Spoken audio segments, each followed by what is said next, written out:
महाराज जी, जी बाबूजी श्री दया कृष्ण सती जी है। जी। माँ पुष्पा सती जी जो गुड़गांव रहते हैं, वो आपको च्यवनप्राश भेंट कर रहे हैं महाराज जी। धन्य है माता जी को, दानदाता गुड़गांव वाले माता जी को, उनके परिवार को, उनके रिश्तेदारों को, उनके सब छोटे बच्चों को, बड़े बच्चों को, बड़े भाइयों को, छोटे भाइयों को, बड़े भाइयों को, माता पिता को, सबको, परिवार को। हम संतों की तरफ से हम आप लोगों को आशीर्वाद देते हैं कि भगवान आपकी जो है तो मनोकामनाएं सब पूर्ण हो, और इसी तरह से जो है तो दूसरे का कल्याण आप हमेशा करते रहें और आपका जीवन सफल हो। अपने जो है तो आपके भेजा हुआ या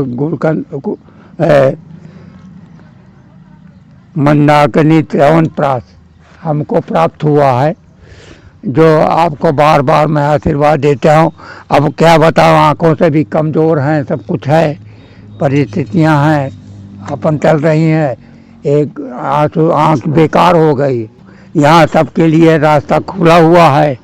जो भी दीन है, सताए हुए हैं, परिवार से, घर से, किसी भी समस्या, दुख से, सुख से, यहाँ किसी भी तरह से वो दुखी है और वो है तो आकर के हमारे आश्रम में उनके लिए हमेशा जगह खाली है। और आराम का इसी तरह हमारे जैसे जंगल में अपना भोजन बनाएं, खाएं और आनंद मनाएं। और दीन दुखी गरीबों का ही आश्रम है, ये अमीरों का आश्रम नहीं है। और ये तो हम आंसू बहा रहे हैं महाराज, खाना खा रहे हैं, बना रहे हैं, और आपकी कृपा से आ गया है। आंखें बनवाने जाना था तो कुछ प्रॉब्लम होने की वजह से फिर हम नहीं पहुंच पाए हैं। और कुछ आजकल आप जानते हैं कि कुछ जितना प्राइवेट है तो कुछ जो है तो गवर्नमेंट अपने पास से भी दे देता है कुछ, और उससे आधे से ज़्यादा हमको जमा करना पड़ता है। और साधारण से वो जो लेंस साधारण उस तरह लगाते हैं, और अच्छा लेंस बगैर 17-18 हज़ार के नीचे आता नहीं है। तो अब जो 7-8 हज़ार का किसी तरह से लगवा भी लेंगे तो आज जिस तरह खाना बना रहे, कल अंधे भी हो सकते हैं। अच्छा का है, क्योंकि संसार में जो कहते हैं कि जो अच्छा काम करता है और एक बार रो लेता है, जो बार बार कहेगा, बार बार ठगता है गप, तो उसको कहते हैं गप्पू नाथ कहा हुआ। बार बार ठग, जो एक बार इसी प्रकार से अपना किसी तरह जीवन निर्वाह कर रहे हैं, बना रहे हैं खाना। आप भी आइए हमसे हमारे आश्रम में, हमारे लिए हम प्रसाद हमारा भी ग्रहण करिए, और ये प्रसाद ग्रहण करिए। आप आएंगे तो और भी हमारे पास जो कुछ होगा, नमक रोटी जो ऐसा होगा, प्रसाद आपको देंगे हैं। आप ज़रूर आइए, क्योंकि यह स्थान जो है तो ये फ़ोनों के माध्यम से जो आप चला रहे हैं ठीक है, लेकिन यदि आप यहाँ आएंगे, देखेंगे कि यहाँ की पोजीशन क्या है, तो माता जी आपको, आप लोगों को सबको ज़्यादा जानकारी होगी कि यहाँ की पोजीशन क्या है। क्योंकि यहाँ महात्मा कितने आते हैं, कितने जाते हैं, रोज़ आते हैं, रोज़ जाते हैं। 4-8 महात्मा यहाँ बने ही रहते हैं। आज अमावस्या होने की वजह से कुछ महात्मा जो है तो चले गए हैं वहाँ परिक्रमा मार्ग में परिक्रमा करने, और हम तो भाई पैरों से भी, एक पैर है हमारा शून्य हो गया, शून्य टाइप है, झुन्न रहता है हमेशा, पोलियो पकड़ लिया है, हाथ पकड़, आधा अंग पकड़ रहा धीरे धीरे।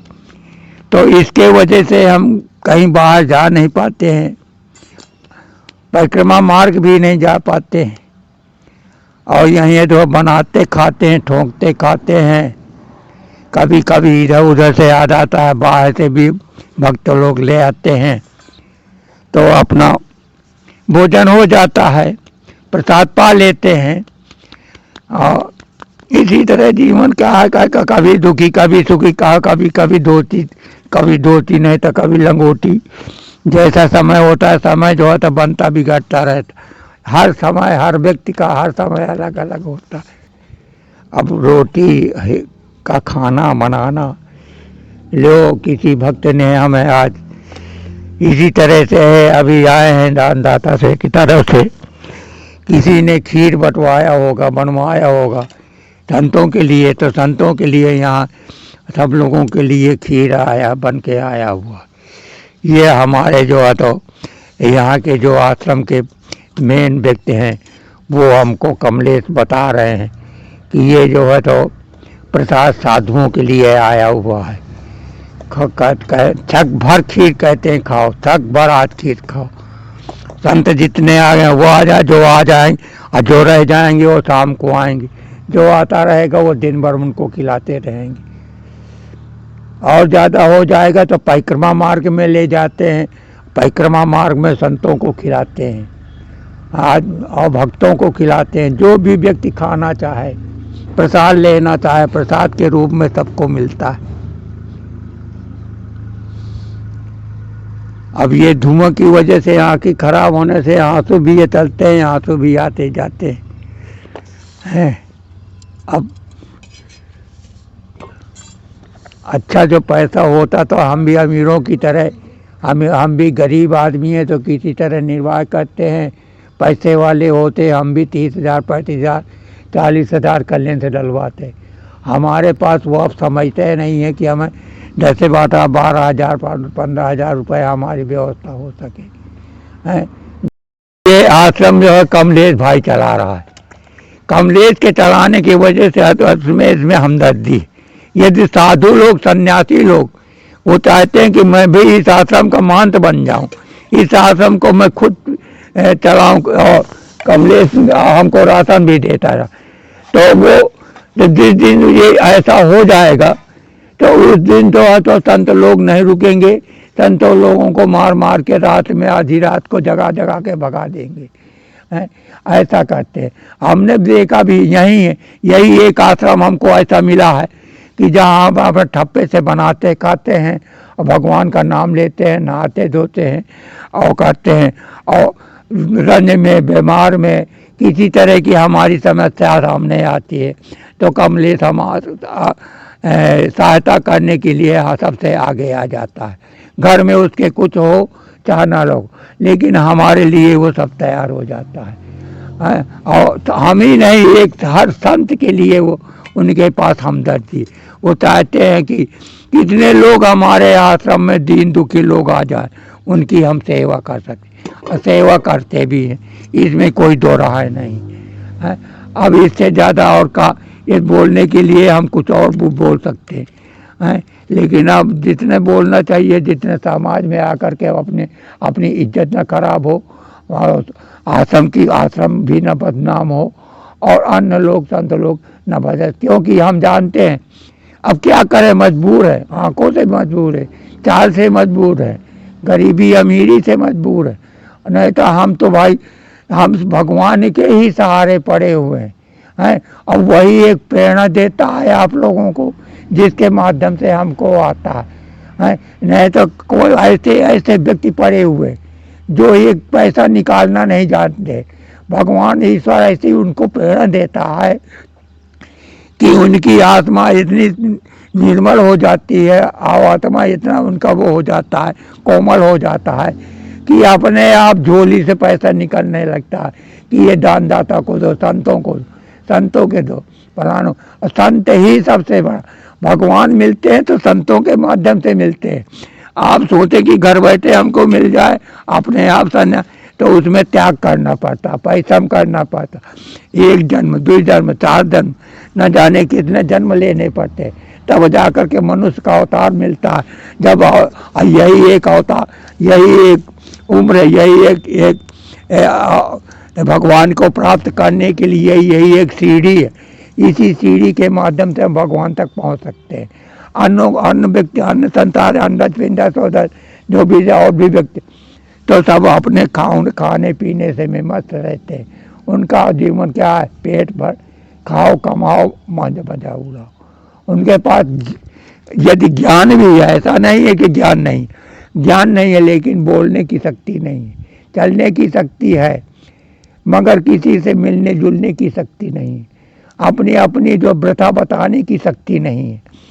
एक मनुष्य ही ऐसा प्राणी है जो अपनी व्यथा को तारादियों के सामने बता सकता है, दुख सुख बता सकता है, रोक सकता है, धर्म अधर्म की बातें बता सकता है, कल्याण की बात ऐसा कर सकता है, और सब कुछ। और संत लोग तो वैसे भी बड़े कल्याणी होते हैं। संत लोग हमने पुरानी रामायणों पर, अब तो कल युग आ गया। पुराने उसमें देखिए कि आपने कि दधीच जैसे लोगों ने, संतों ने अपने शरीर को धर्म के लिए त्याग दिया था, आपने चटवा दिया था। ऐसे ऐसे बहुत दान देखिए, पशु के बाल को न जाने कितना दान देते रहे, अपने लिए अपना शरीर त्याग दिया, अपना शरीर पर ध्यान नहीं दिया किसी पर। तो अब इस तरह से अब हम क्या बताएं, हम तो बहुत छोटे हैं, बहुत छोटे संत हैं, बड़े संतों में से नहीं हैं। हम तो सिर्फ राम भजनी आदमी हैं, भजन करने वाले हैं, वो करने वाले। हमें आय किसे मतलब नहीं है, मिल जाएगा तो ठीक है, नहीं मिलता तो ठीक। घर गृहस्थी छोड़ करके वैराग्य धारण किया तो भगवान के आश्रम कि भगवान से हमारी यही विनती है कि हमको जो है तो बार बार मनुष्य का जन्म दे, हम वो काम करें। क्योंकि संसार में न जाने दुख सुख, न जाने पैसा रुपया धन दौलत अथाह भरा हुआ। लेकिन आज तक आपने देखा होगा कि आज तक जो है तो किसी ने कोई लेके नहीं गया। मनुष्य के साथ में क्या जाता है, यही धर्म जाता है। धर्म क्या है? सत्यम, सत्य बोलो, सत्य काम करो, गरीबों की मदद करो, सहायता दो, करो, गरीब मत, किसी को सताओ नहीं, और इसी तरह से अपना जो है तो अन्न, और दानों में से अन्न दान सबसे बड़ा दान होता है। चाहे जितने भी, चाहे शरीर दान दे दे, अन्न दान दे, मानसिक दान दे दे, लेकिन सबसे बड़ा अन्न दान है। क्योंकि मेरा मकसद ये है कि यदि गृहस्थ आश्रम में भी जाता है, उसको पैसे न दे करके यदि उनको अन्नदान दिया, खिला दिया जाए, वो कर दिया जाए, भंडारे किए जाए और उनको दिया जाए, आश्रमों में बांट जाए। जो गरीब जंगलों में पड़े हैं, जिनके पास एक मीटिंग खाने की कभी नहीं, वो मजबूर हो जाते हैं। जब मजबूर हो जाते हैं कि पुराना जमाना गया कि लोग पत्तियों के सहारे, उसके सहारे, कंदमूलों के सहारे। अब तो ना वो तो कंदमूल है, ना उस तरह के जानकार हैं कि किस में क्या है। तो इस तरह से ये अब संतों का चलता है जीवन, और क्या है।